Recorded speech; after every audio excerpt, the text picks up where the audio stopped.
বিসমিল্লাহির রহমানির রহিম।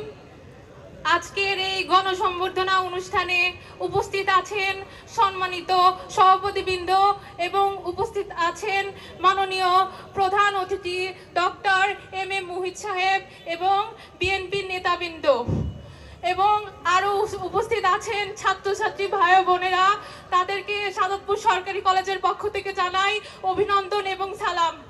আসসালামু আলাইকুম।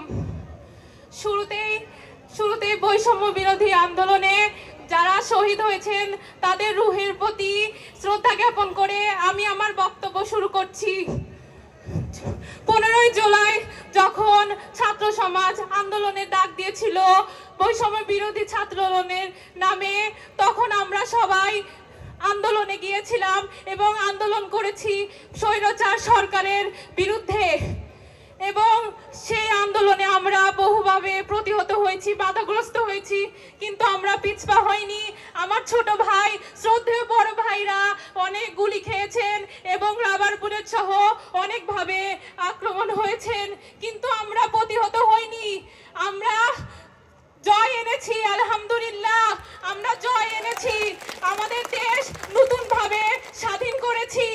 তাই সবাই মনে রাখবেন, স্বাধীনতা অর্জনের চেয়ে স্বাধীনতা টিকিয়ে রাখা অনেক বেশি কঠিন। তাই সকলের উচিত সবাই ঐক্যবদ্ধ হয়ে কাজ করে যাওয়া, দেশকে উন্নতির দিকে নিয়ে যাওয়া। ছাত্র সমাজ বিভিন্নভাবে ভূমিকা পালন করছে রাস্তাঘাটে এবং বিভিন্ন গ্যালারি তৈরি করে।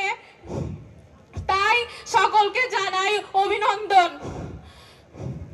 এই বলে আমি আমার বক্তব্য শেষ করছি। আল্লাহ হাফেজ।